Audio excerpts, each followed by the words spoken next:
సుబ్బారెడ్డి మీద నెట్టేశారని.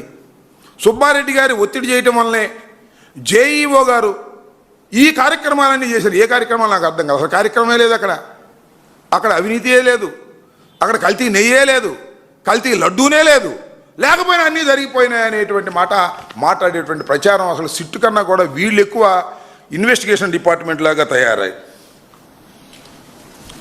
కల్తీ నెయ్యి వ్యవహారంలో సిబిఐ సిట్టుకు ధర్మారెడ్డి వాంగ్మూలం ఏబిఎన్ నేను ఇంత నీచమైన స్థితికి దిగజారిపోయేటటువంటి పరిస్థితి చేస్తున్నారు. అంతేకాదు ఈయన వాళ్ళ TV5 ఈయనేమో మరి టీడీ బోర్డు చైర్మన్ గారు, మహానుభావుడు.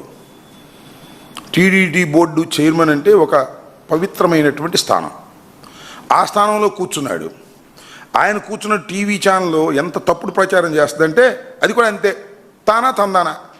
అప్రూవర్గా మారిన టీటీడీ మాజీ ఈఓ ధర్మారెడ్డి అప్రూవర్గా మారిపోయాడంట. అంతా కూడా సుబ్బారెడ్డి మీద చెప్పేశాయంట. ఇద్దరు అనుకుని మాట్లాడుతున్నాడు, రాధాకృష్ణను ఈయన టీడీ బోర్డు చైర్మన్. అప్రూవర్గా మారిన టీటీడీ మాజీ చైర్మన్ ధర్మారెడ్డి. ఏం ప్రయోజనం వచ్చిందా? బిఆర్ నాయుడు ఒక పవిత్రమైన స్థానంలో ఉన్నావు కదా, చాలా పాపాలు చేసావు ఇంతకుముందు. ఆ స్థానంలోకి వచ్చిన తర్వాత అయినా సరే పాపాలు మానవయ్యా, ఉన్నదున్నట్టు చెప్పే ప్రయత్నం చేయండి. ఒక పవిత్రమైనటువంటి స్థానంలో నిన్ను కూర్చోబెట్టారు. కనకపు సింహాసనమున సునకము కూర్చోబెట్టినట్టుగా ఒక పవిత్రమైన స్థానంలో చంద్రబాబు నాయుడు నిన్ను కూర్చోబెట్టాడు, ఒక దైవ సన్నిధిలో. TV5లో ఎలాంటి వార్తలు వేస్తామంటే నాకు అర్థం కాదు. అంటే నీకు రాజకీయ కక్ష తీర్చుకోవడానికి నీ ఛానలు నీ పదవిని ఉపయోగించుకునేటటువంటి దౌర్భాగ్యమైన పరిస్థితికి నువ్వు దిగజారిపోయావు. సంప్రదింపులు జరిగినట్టు ధర్మారెడ్డి ఒప్పుకున్నాడంట. ధర్మారెడ్డి గారు బయటకు వచ్చిన తర్వాత మీడియా పీపుల్ అందరూ అడుగుతారు కదా సహజంగా. మీడియా పీపుల్ అడిగారు, ఏంటి సార్ ఏం జరిగిందంటే, దైవాన్ని అడ్డం పెట్టుకొని కొన్ని ఛానల్స్ తప్పుడు ప్రచారం చేస్తున్నాయి, ఇది ధర్మం కాదు, ఇది అన్యాయం అని ఆయన చెప్పాడు. మరి ఇవన్నీ ఏంటి నాకు కథలు అర్థం కాదు. ఏం బిఆర్ నాయుడు గారు, ఏం రాధాకృష్ణ గారు, ఇంకా చాలామంది ప్రచారం చేస్తున్నారు కదా, ధర్మారెడ్డి ఏదో ఒప్పుకున్నాడు, అది ఒప్పుకున్నాడు, నేరం ఒప్పుకున్నాడు. నేరం జరిగితే కదా ఒప్పుకోవడానికి. ఏంటి ఈ నేరం నాకు అర్థం కాలేదు. ఒకటే చాలా స్పష్టంగా అనేక సందర్భాల్లో నేను చెప్పాను, చంద్రబాబు నాయుడు గారు దైవాన్ని అడ్డం పెట్టుకుని వైఎస్ఆర్ కాంగ్రెస్ పార్టీ మీద బురద జల్లాలనేటువంటి కుట్రపూరితంగా వ్యవహరించినటువంటి సందర్భంలో నెయ్యిలో జంతు మాంసం, జంతు కొవ్వు కలిసిందని, నెయ్యిలో పంది కొవ్వు కలిసిందని, దాని ద్వారా లడ్డూలు తయారయ్యాయని, ఆ లడ్డూలు ప్రపంచవ్యాపితంగా భక్తులు తిన్నారని ఒక తప్పుడు ప్రచారం చేశాడు చంద్రబాబు నాయుడు గారు సొంతంగా ఆయన నోటెమ్మట. దీన్ని సుప్రీంకోర్టు కూడా ఆధారాలు లేకుండా ఒక ముఖ్యమంత్రి ఎలా మాట్లాడతాడు, ఒక పవిత్రమైనటువంటి లడ్డూ గురించి, హిందువులకు అతి పవిత్రంగా భావించేటటువంటి వెంకటేశ్వర స్వామి ప్రసాదం గురించి ఎలా మాట్లాడతాడు అని నిలదీశారు.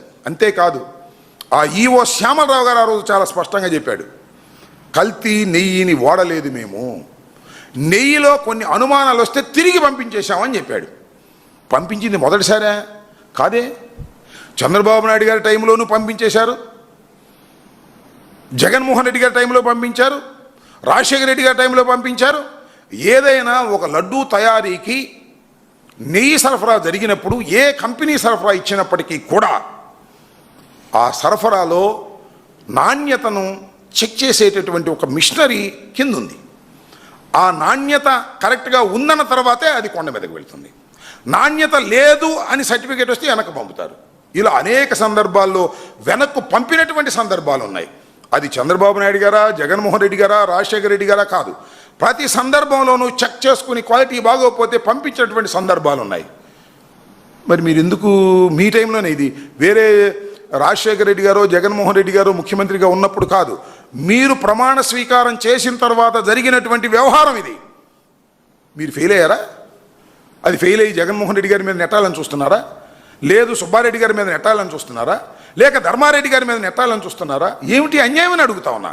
ఇంత దుర్మార్గంగా వ్యవహరించేటటువంటి కార్యక్రమాలు ఇవాళ మీరు చేస్తున్నారు. అంతేకాదు బోలే బాబా బ్లాక్ లిస్టులో పెట్టింది వైవి సుబ్బారెడ్డి గారు. అంతేకాదు హిందూ మతాన్ని రాజకీయంగా వాడుకొని అమూల్యమైనటువంటి లడ్డూ ప్రసాదాన్ని కల్తీగా చూపించడానికి ప్రయత్నం చేస్తున్నాడు చంద్రబాబు నాయుడు గారు. దీని మీద సిబిఐ ఎంక్వైరీ వెయ్యాలి అని అత్యున్నత న్యాయస్థానమైనటువంటి సుప్రీంకోర్టుకు వెళ్ళింది సుబ్బారెడ్డి గారు. అందుకని సుబ్బారెడ్డి గారి మీద కక్ష కట్టే కార్యక్రమం. కోర్టు అనేక ప్రశ్నలు అంది. మీ ఈవో వాడలేదని చెప్తే నువ్వు వాడిందని ఎలా చెప్తావని ముఖ్యమంత్రిని నిలదీసింది. అందుకని ముఖ్యమంత్రి ఇప్పుడు ఏం మాట్లాడు, వాళ్ళ చేత ఎవరి చేత మాట్లాడిస్తాడు, ఎవరి చేత ఆంధ్రజ్యోతి చేత మాట్లాడిస్తాడు, ఈనాడు చేత మాట్లాడిస్తాడు, ఆయన కొన్ని చిన్న చిన్న యూట్యూబుల చేత మాట్లాడిస్తాడు, ధర్మారెడ్డి ఒప్పేసుకున్నాడని మాట్లాడిస్తారు. ఇలాంటి దుర్మార్గమైన ఆలోచనలు చేసేటటువంటి క్రమంలో ఇవాళ నారా చంద్రబాబు నాయుడు గారు ఉన్నారని ఈ సందర్భంగా నేను చెప్పదలుచుకున్నాను. ఇంకోటి కూడా నేను చెప్తున్నా, పారామీటర్స్ విషయంలో, నెయ్యి సరఫరా విషయంలో పారామీటర్స్ నిర్ణయించేటటువంటి క్రమంలో 2016లో 8 పారామీటర్స్ ఉన్నాయి. అదే 2019కి వచ్చేటప్పటికి 9 పారామీటర్స్ పెట్టాం. అదేవిధంగా 2023కి వచ్చేటప్పటికి 10 పారామీటర్లు, అలాగే 2024 వచ్చేసరికి 16 పారామీటర్లు. అంటే కండిషన్స్, క్వాలిటీని చెక్ చేసుకునేటటువంటి విధానాన్ని పగడ్బందీగా చేసినటువంటి ఘనత వైఎస్ఆర్ కాంగ్రెస్ పార్టీ అధికారంలో ఉన్నప్పుడు, వైవి సుబ్బారెడ్డి గారు చైర్మన్గా ఉన్నప్పుడు మాత్రమే ఈ క్వాలిటీ విషయంలో అతి జాగ్రత్తలు తీసుకున్నటువంటి సందర్భాన్ని కూడా ఈ సందర్భంగా నేను చెప్పదలుచుకున్నా. అలాంటిది ఇవాళ మీరు కల్తీ కలిసిపోయింది అని ప్రచారం చేసేటటువంటి కార్యక్రమాలు మీరు చేస్తున్నారు. అంతేకాదు, నిన్న కూడా సిబిఐ లేదు అడిగారని చెప్పారు. మరి ఎంతవరకు నిజమో మనకు తెలియదు, అది కూడా వాళ్ళు రాసిందే. 330 రూపాయలకి మంచినీళ్ళు ఎలా వస్తుంది, కల్తీనే కదా అనేటువంటి ప్రచారం చేశారు. చంద్రబాబు నాయుడు గారు ఏమన్నారంటే అసలు 3000 పెట్టందే మంచి కల్తీ లేని నెయ్యి రాదు అన్నాడు. మరి రామోజీరావు గారి పేపర్ ఏమో కనీసం 1000 రూపాయలు 1600 ఉంటే కానీ రాదు అన్నారు. వాళ్ళు చంద్రబాబు నాయుడు గారు 2014 అంటే జగన్మోహన్ రెడ్డి గారు అధికారంలోకి రాకముందు ఆయన ప్రభుత్వంలో ఎంత కొన్నారో తెలుసా? 276 రూపాయలు కొన్నారు. దానికి సమాధానం లేదు. ఈ విధంగా రేటును బట్టి కల్తీ అని నిర్ణయించేటటువంటి పరిస్థితికి వస్తే ఆ చంద్రబాబు నాయుడు వాడినంత కల్తీ నెయ్యిగానే భావించాలా, అవసరం లేదా? ఇలా లాజిక్ లేనటువంటి ప్రశ్నలు, లాజిక్ లేనటువంటి వార్తల్ని ఇవాళ వేసి ఏదో తప్పు జరిగిందనేటువంటి కార్యక్రమాలని వాళ్ళు చూపించడానికి చంద్రబాబు నాయుడు గారి ప్రభుత్వం చేస్తున్నటువంటి దౌర్భాగ్యమైన విధానాలని ప్రజలు అర్థం చేసుకోవాలని ఈ సందర్భంగా నేను చెప్పదలుచుకున్నాను. ఏదైతే తిప్పి పంపించారో శ్యామలరావు గారి టైంలో, ఆ తిప్పి పంపించినటువంటి లారీల్ని వాడేశారని ఈ రకంగా తప్పుడు ప్రచారాలు చేస్తున్నటువంటి చంద్రబాబు నాయుడు గారిని భగవంతుడు కూడా క్షమించడు. ఇవాళ అనేక సందర్భాల్లో, చాలా సందర్భాల్లో నెయ్యి కల్తీ నెయ్యా కాదా అని కనుక్కుంటారు, పంపుతారు. ప్రసాదానికి సంబంధించినటువంటి విషయంలో దాని మీద ఏదైనా సర్టిఫికేట్ ఇస్తే వెనక్కి పంపిస్తారు. లేదు దీనిలో ఏదో వనస్పతితో మరొకటో కలిసింది అనుకుంటే దాన్ని కూడా తిప్పి పంపిస్తారు. పైగా వనస్పతి కలిసిందని శ్యామరావు గారి టైంలో ఇచ్చినటువంటి సర్టిఫికెట్లో కింద వాళ్ళు డిస్క్లైమర్ కూడా ఇచ్చాడు, కొన్నిసార్లు మాది కూడా తప్పు అవుతుంది అని.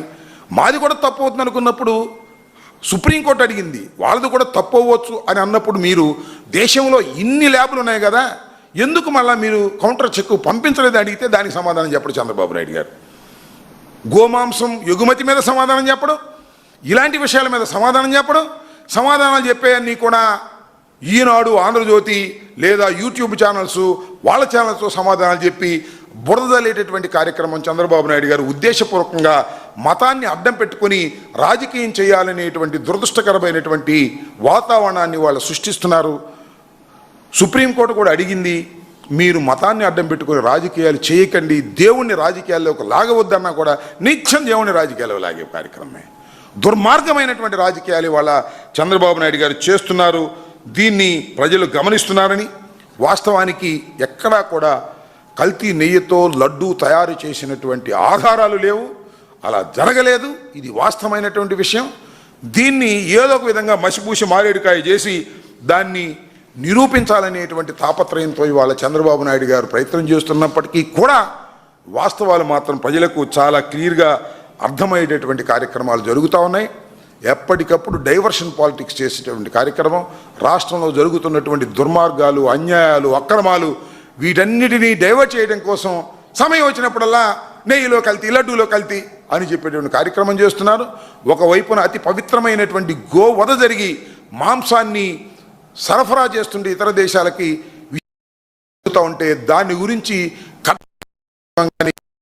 కార్యక్రమం కానీ దాని గురించి మాట్లాడే కార్యక్రమం కానీ చంద్రబాబు నాయుడు గారు మాట్లాడు, మరి పవన్ కళ్యాణ్ గారు మాట్లాడు, బీజేపీ వాళ్ళు మాట్లాడరు, సైలెంట్గా ఉంటారు. అదే రాజకీయంగా ఉపయోగించుకోవాలంటే మాత్రం అన్నింటిని ఉపయోగించుకునే ప్రయత్నం చేస్తున్నారు. దీన్ని ప్రజలు గమనించాలని ఈ సందర్భంగా నేను చెప్పదలుచుకున్నాను.